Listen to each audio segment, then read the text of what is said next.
Hey, it's going well. How are you? I'm a little sick right now, but That's I'm all right. Pretty happy with the weekend. that's good.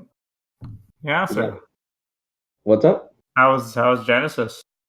Yeah, it was cool. Everyone got DQ'd from my pool, so even more so than I expected. It went from whooping ass immediately to losing kind of situation. Okay.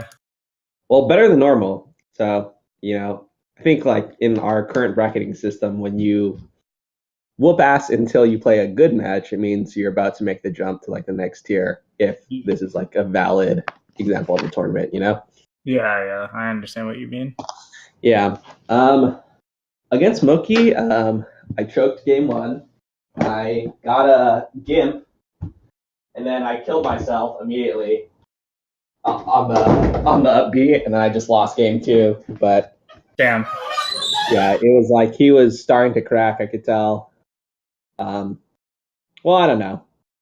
He was playing. I don't know. I was getting in my groove. Let's just leave it at that. Um, then SS DQ'd. I think he was in like Canada or something. Weird. Uh, yeah. So I felt like that was going to be like I don't know. I don't know. I think I would have won. I ended up playing Zio after a bunch of crazy upsets happened in my pool. Actually, um, I coached the NorCal Falco for like 2 hours, or like gave him like a 2 hour lesson against SHEIK, and then he beat Bonfire. Nice. Yeah, but then he lost to like a Marth from our region that's like decent, but like probably not that great at this SHEIK matchup. So I just 2-0'd him, and then that next up was Zio for top 64. Interesting. So how's your set with Zia? Because you kind of were preparing for Sound Spectre anyway. So Yeah, yeah. Match with Zio was really good. It was 2-1. Yeah, I was pretty upset at the very end of it. We're both dash dancing forever, on Yoshi Stories, 1-1. I wave dash back to the edge, and he reads it with a knee at like 40, and I have terrible DI because I'm way back in the back, and then it's yeah, over. you should literally never wave dash back in the spot where it'll get you hit by a Falcon aerial. Yeah, yeah, that's like an interesting way to like frame positioning that I don't normally think of, but yeah, Oh, really? Okay, yeah. That's like one of the biggest rules versus Falcon is like don't move backwards at the range where he can hit you with an aerial.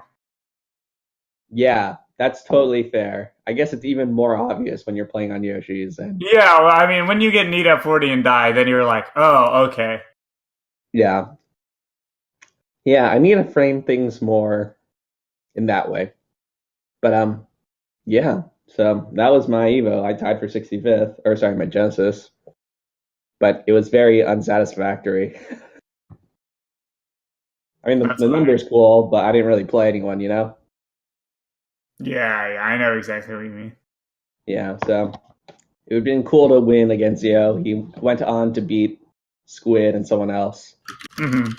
So that was cool. Yeah, Zio had a good tournament. But, Yeah. well, uh, I assume you don't have anything specific in mind for today, or do you?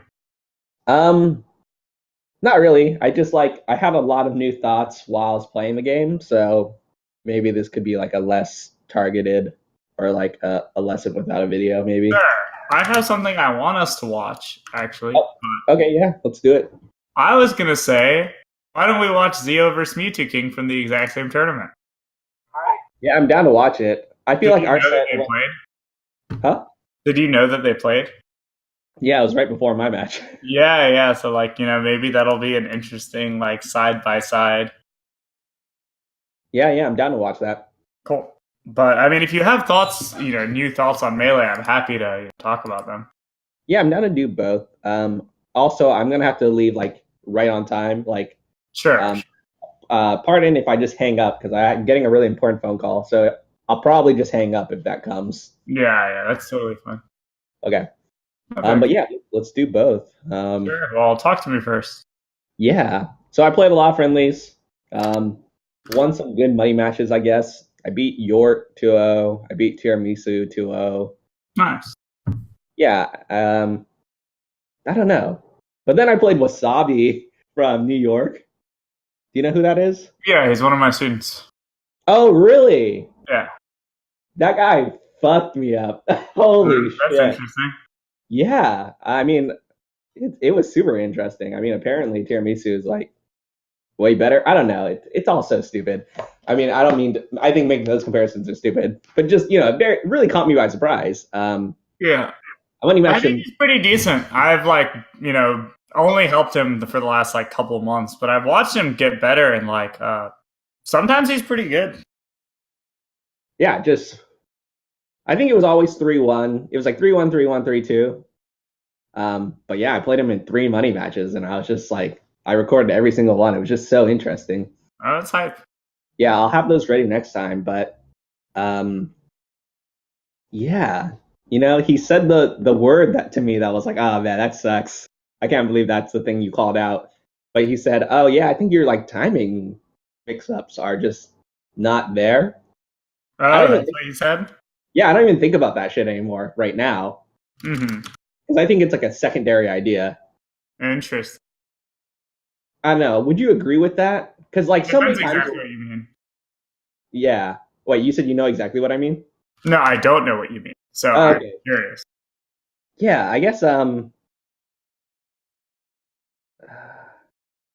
I forget. It was like 5 in the morning, but basically it was just like, oh, I just think you go in at the same idea at the same times. I guess it's like telegraphed.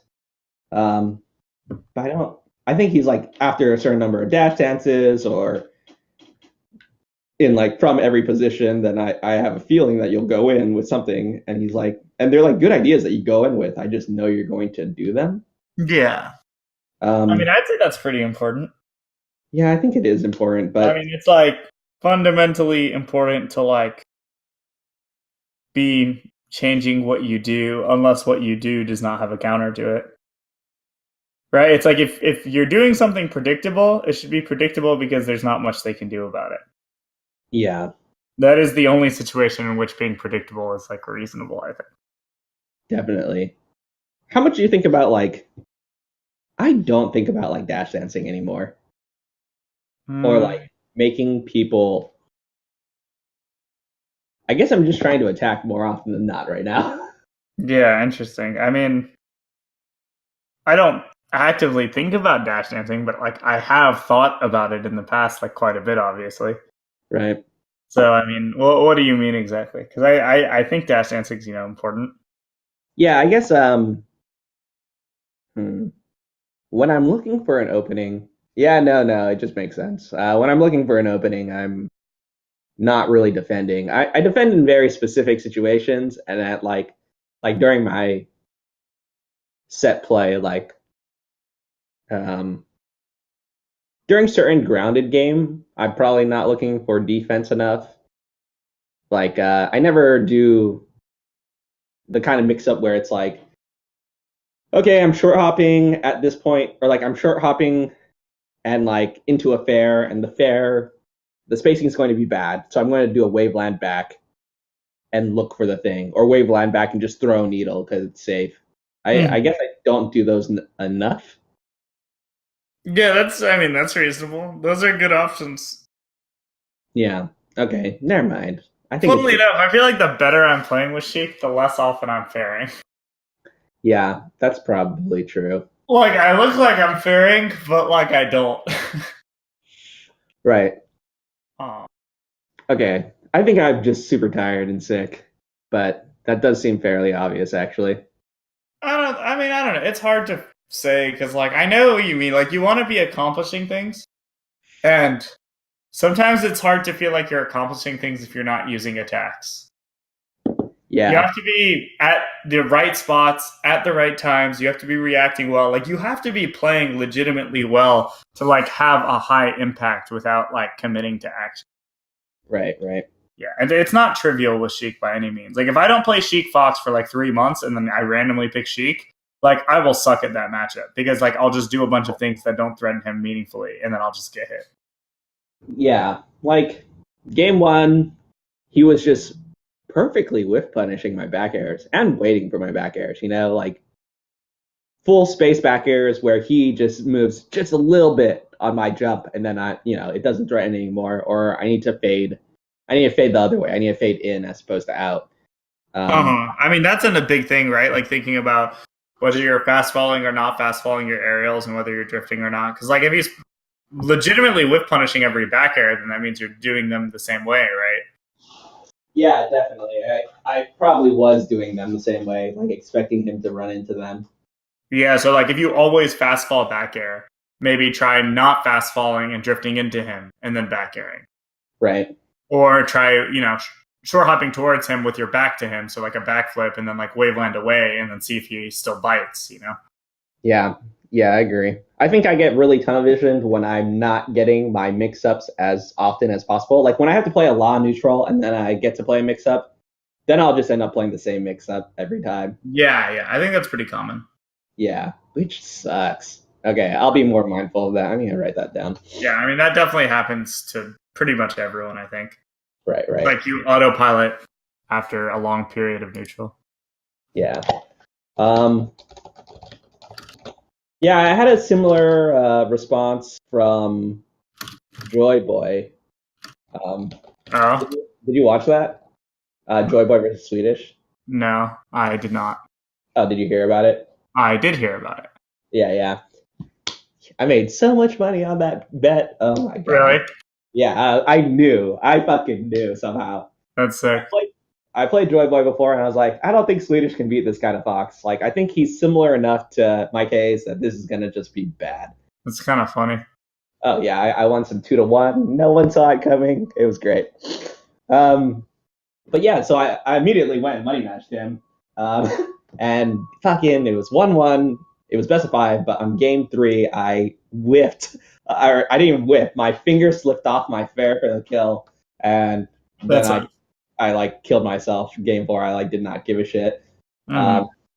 But yeah, he said the same thing. He's like, oh yeah, I think your set defensive play, like looking for CCs and doing platform stuff and general like defensive grounded play was good, but in the mix-up situations, he was like, oh, I feel like I know what you're going to do all the time. Yeah, I mean, that's super important. Yeah. I was like, wow, it's interesting how it was super close still, right? He's like, his main thing that stood out to me when he's like, yeah, when I play pup, I just feel like what's it called? Out of every situation, I feel like there's like 9 options pup will do, and I feel like, you're only going to do a couple.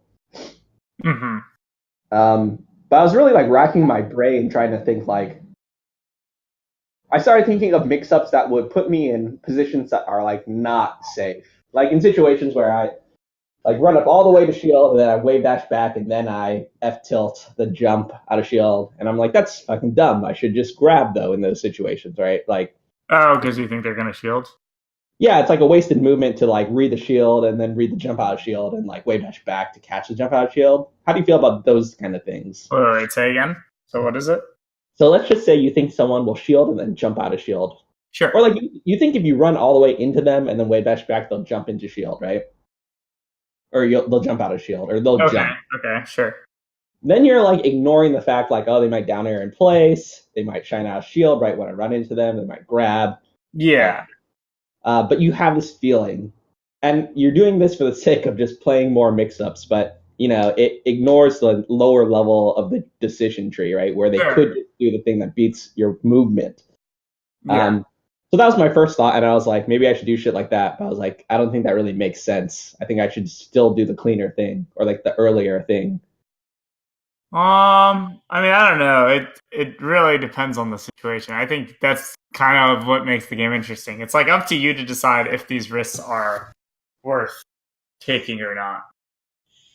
And like whether you're actually mixing up or not. Like, I think it's fine to do something that loses to a low level option as long as you feel like you also counted the low level option sometimes. Got it. And as long as you feel like the risk reward on how you're mixing it up is still good for you. Like if you feel like, yeah, I'm going to lose this interaction sometimes, but the overall risk reward on going for it is definitely worth it, then I think that's fine. Okay. Yeah, that's fair. I think it's definitely like, if it were clear what we should do in all those situations, then we would just all do the exact same mix-ups with the exact same weights, and we would all just be good. Right. And it's funny because in Melee, I actually, like, even in a fighting game, it's, like, pretty easy to figure, like, there are way less options, and people still all play it very differently. Right, right. And also, like, in a game like Melee where there's just, like, fucking 50 options, it's just like, yeah, I mean, it's kind of on you. Yeah. Well, my point being is like those were two kinds of mix-ups that I thought about, and I was like, there just doesn't seem to be that many more mix-ups to do. um, so, oh, it was that one, and then I was just thinking like, There's, like, not much else to do when you, like, run up and they're just shielding. no, just in general, like, I was like, there aren't that many classes of mix-ups I could do. I think there's a lot of different ways to approach the situation is the thing. Even if there's not a lot of ways to hit them directly. Yeah, yeah. Because, like, dashing up and then just going for the grab is obviously one. But, like, and then you said, like, run up, wave dash back. But what about, like, dash up, short hop out of range, and then mix up whether you drift into them or hold your position and see if they move into you, you know? Right, right. Where it's like there are layers where it's like, okay, so you dash up and you short hop, but then they hold shields because they don't want you to drift into them. But then you empty land. And now you've empty landed, which is a slightly different spacing, timing, and reaction point for them than it would have been if you were just running at them, you know? Yeah, definitely. But, like, you know, they could have just wave dashed back out of shield and avoided that whole situation. But, you know, if you drifted into them, maybe you could fair them for wave dashing back. So it's like, it's almost like there are so many different ways to approach one given situation in terms of what they're reacting to and what they're thinking about, that I think that's what, like, lends the game to having variety. Even if, like, the way to hit them, there's only, like, one real way or two real ways. It's like you can approach it from so many angles with so many different types of reactions and stuff that even if there's probably, like, an optimal one or optimal small set, like, a lot of them just end up being valid because, like, everyone responds so differently. Right. That's very interesting that you call out, like, this is kind of like a spacing idea, let's say, right? Like, by jumping, you're reacting to what you think someone will react to when you jump at a bad spacing, right? Or a spacing that would not lead to, like, the automatic space fair, right? Yeah. Well, like, it's a spacing where you have, like, a variety of things you can do, right? Yeah, it's like primary defense, primary, or it's probably like level one thing it's covering is like, oh, I'm jumping at this spacing because I'm going to cover you coming in. But then you can be like, oh, but if you're going to defend, I can fade in. Yeah, and you have the option to fade in. So that's scary because their only way of safely interacting with that is by retreating preemptively. Right. The reason I'm calling this out is just because, yeah, I don't do those kind of mix-ups anymore because I kind of interpreted some earlier advice that I got from you when you're like, I was like, would you ever run up and like jab an empty space? Yeah. And you're like saying, and I'm not blaming you. I think it actually cleaned up my game a lot, and now I can re-implement it. But you were like, no, I would just do a thing if I thought it was going to hit. Yeah, of course. So, but, like, if I did that short hop at that range, it would be because I thought there was a chance they would, you know, move in. Right. Yeah, like, I would still do it because I thought that there was a reasonable chance that they would move in like that. Right. Yeah, so I agree with what you're saying, and I get what you're saying about, like, why you interpreted it that way. But at the end of the day, I still would only jump there if I thought there was a chance for them to actually move into it. Got it. And then the secondary thing, you just react to the shield or them not moving in. Yeah, or I'm aware that there's, like, one extra layer where it's like I'm going to make it look like I'm countering you moving in, and I'm thinking about it, but then based on what I react to, I can change my option. Cool. Because I felt like, obviously I believe in, like, positioning and, like, setting things up. Right. I just felt the same way about the whiff punish back airs. Like, after a while, I stopped doing them just completely to avoid that situation. But during the thing, I was like, oh, well, during this conversation, I was like, I could just fade in. And then also, I could just empty land or just wave dash back. Yeah. But it's like you're still jumping at that range initially because, like, you have some expectation of them moving towards you. Cool. Right? It's a lot easier to, 100%. I agree with that point. But secondly, just to address, like, my primary question was coming in today, is like, if you think like this, now you have so many more mix-ups. Yeah, no, exactly. It's like you jump at these ranges that counter them doing something, but you're also aware that by jumping at this range, you're creating a mix-up if they choose to engage. Right. And like being aware of that mix-up is equally important. But Right. on the baseline, like you could even argue that like I'm short hopping with my back to them at the spacing with the specific idea of getting them to try to whiff punish and then fading it and back airing. So I would still be doing it for the purpose of I think it will hit them, you know? Right. But I would go into it setting up a mix-up that I thought they would react to and then get hit. Yeah, that opens up the game a lot. Cool. Yeah, I feel like this is something. Well, obviously, I know nothing about Swedish, Mm-hmm. but I feel like this is one of his weaknesses. Is that he just like kind of does the same things? Yeah, he doesn't play this game. He's just super fucking clean, like kind of like a Spark. Like Spark always hits shield, you know. Like he's not gonna. I don't think he does this kind of trick as often as he could, or he'll go like the polar opposite and he'll just like tomahawk. I feel like Spark mixes up a lot more than Swedish. Spark is like kind of crazy. Swedish is like very not crazy. Okay, we'll do. I do feel like they're both fairly flow charty players in a sense, though. So I guess that's a reasonable comparison. Okay, yeah, I don't know. I've like watched them both play a ton, so it's like right. I have them very separate in my mind. But yeah. Okay. Well, yeah. No, I mean that helps a lot. Cool. I'm glad. Yeah, I could jump into this video. Sorry, that was a little bit of ramble, but No, it's all good. Here, I posted a link to you versus Zio if you want to watch that. Or not you versus Zio versus Me Too King. Cool. Yeah, because like afterwards, I was like, at such a loss for like, well, I literally have nothing else I can do. I guess I'm just gonna start tomahawking a bunch. I mean, tomahawking is good, but also like maybe you shouldn't have jumped, right? Well, do you mean in neutral or like hitting shields? In my mix-up situations. Yeah, in neutral, I think not committing to aerials is very useful with SHEIK. Right. Like definitely. But it's like again, I'm not committing to an aerial because I think that like it will accomplish a task. Right. Or I'm jumping in a range where I know the task being accomplished is the mix-up, right? Jumping in a space. Okay, yeah. Like if I jump somewhere, even if I plan on empty landing, that doesn't mean I'm not planning on hitting something. It's just like I'm going to set up a mix-up, which is I would consider having like an intention behind my action. Yeah, that'd be super helpful because I was starting against like the better dash dance foxes and Wasabi, who's not really dash dancing that hard, but just had good spacing and was predicting me. I was like, I just can't take center right now. Like I can't get anything started. I just have to run to the platform, charge needles, go to a ledge, like do that shit, and it felt wrong. I was like, this can't be right. Mm-hmm. That makes sense. Yeah, you have to be really good at not landing predictably. Right. With SHEIK. Okay. I'm in the video now. Cool.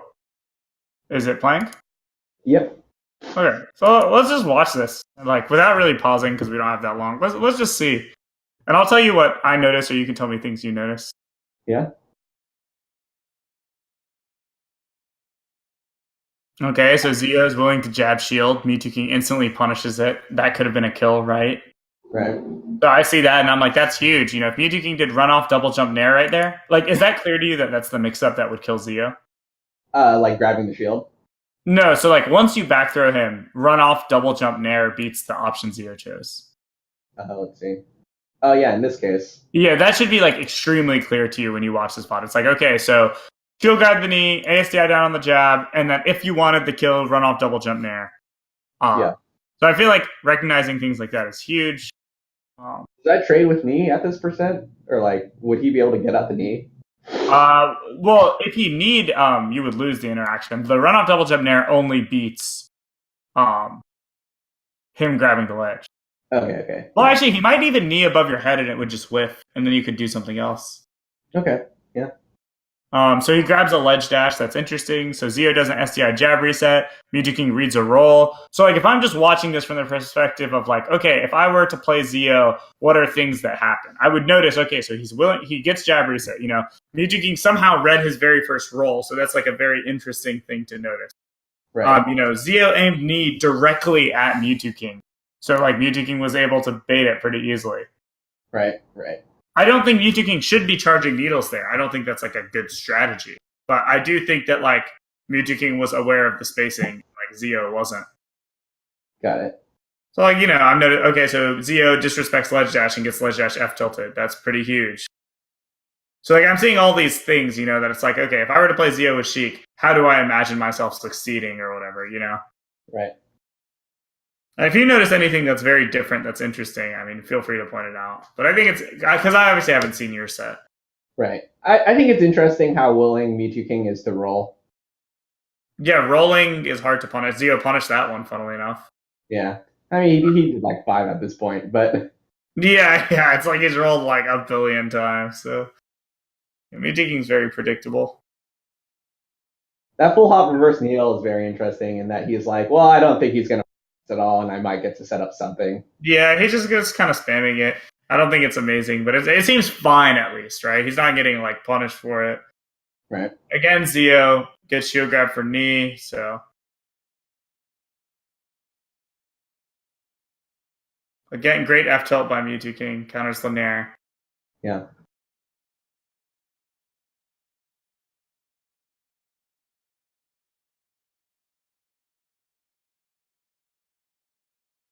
I did notice that Zeo will go for the earliest up air when you're on a platform.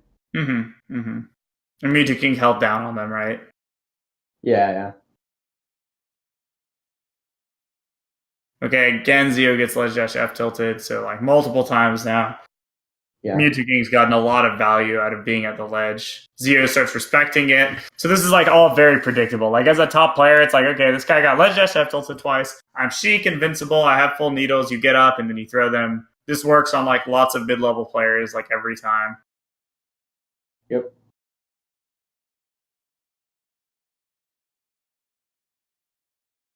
Yeah, I also noticed that Mewtwo King is willing to DI behind Falcon and test the knee. Yeah, which is bad at the percent where you get need, but it's pretty good at the earlier percent, I think. Yeah. Reads the roll. Nice. Yeah, so that's huge. He could have gotten a kill off that. Yeah.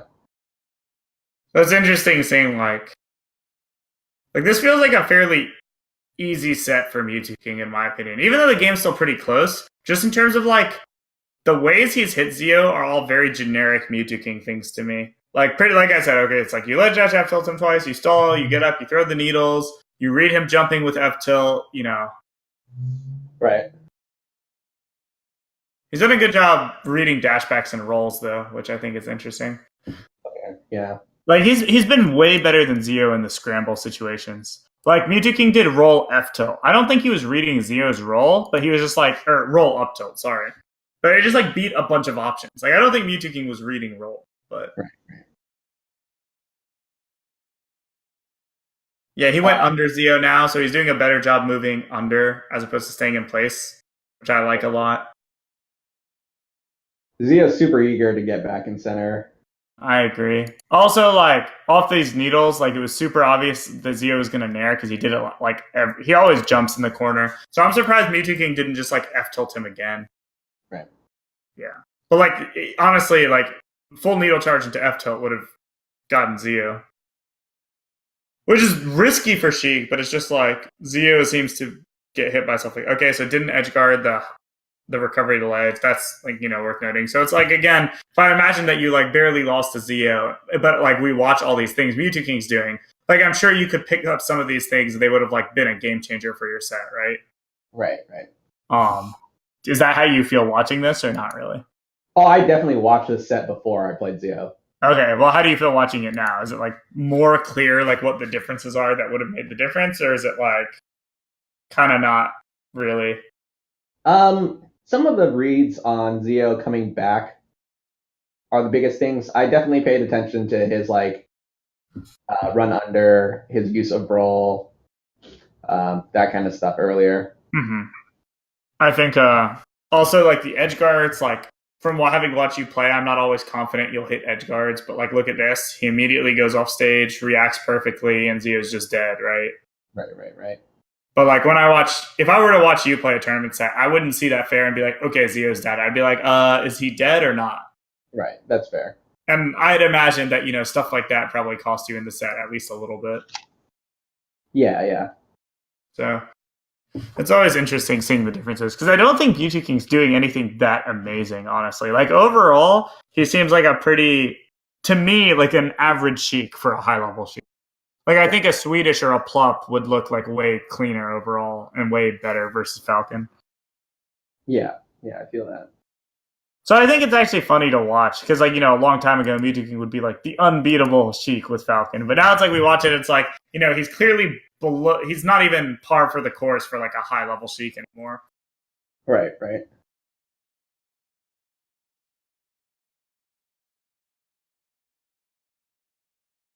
I just want to call out. Okay, there it is. I'll also probably get a call any second. Okay, yeah, of course.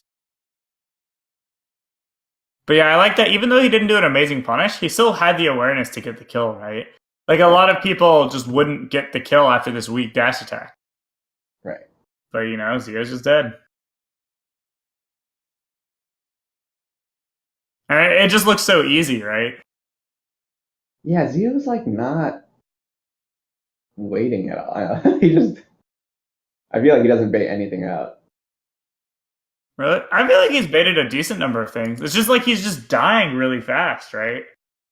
Yeah, that's true. Like if I were to imagine a more mid-level Falcon SHEIK set with like Zio versus you or something, I feel like these games would not be as efficient. Like you guys would be kind of trading back and forth way more. Or there'd be a lot more like time and disadvantage or advantage state. Mewtwo King's just like coming down and hitting him, That's true. Like, look at this. Gets the jab on the run through, which I think was interesting. I don't think it was amazing, but it was just like, okay, he stops Zio from running through him. And then, this could lead to a kill right here. Right. Gets him with a lot of weird needles. So Zio's been responding very poorly to like full jump needle drifts. And he keeps getting shield grab for knee. So I don't know if that was like a factor in your set, how much he flew at you with knee or not, but like. Oh, yeah, I was able to mash crouch cancel grab against him a good amount. Yeah, that's huge. Gonna back throw. Yep. And gets the kill again. So it's like, again, I feel like Mewtwo King is just so clean on offense, at least. Even if he's not like perfectly tech chasing him, it's like he hasn't messed up on offense a single time. And then I think Zio's been really spamming run up grab and Mewtwo Kings. He's like, okay, like I'm not going to do the Mewtwo King thing of just sitting here doing nothing. He's really did a good job baiting Zio there, I feel like. Right. Yeah, like what's up? I noticed on his edge guards when he back throws, he doesn't wave dash the ledge. He jumps. He short hops. Yeah, you want to short hop so that you can react with double jump back air if they up B early or double jump early. Right. Yeah, that's actually a huge versus Falcon thing. Usually we'll short hop backwards at the range where you need to react to his double jump. Right. I figure it stops him from going low and like instant up airing too. Yep. Short hopping is very good versus Falcon at the range as Mewtwo King's doing it at. But all that said, like this game's still pretty even, and I still feel like if Zio played a little better, like he could easily win this. Right. But I think the biggest difference is like, the execution difference in SHEIK Falcon. It's like this matchup's harder for Falcon to execute well, in my opinion. Right. And I think that's really showing the difference between like a Mewtwo King level player and a Zio level player in terms of the execution plus this matchup. Like, right. I feel like they've actually hard read each other like a ton of times, like on both sides. But the difference is every time Zio does something wrong, it gets punished. And when Mewtwo King does unsafe things, it doesn't get punished. So like Zio will get F-tilted for doing a bad nair. But like when Mewtwo King does a bad nair, Zio like won't punish it a lot of it. Mm-hmm. And that's like another big thing that I feel like is prevalent in this matchup.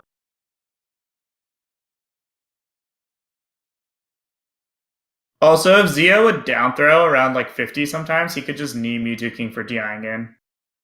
Oh, okay. And that's like, because like, how Mewtwo King keeps DIing in like every single time. Yeah.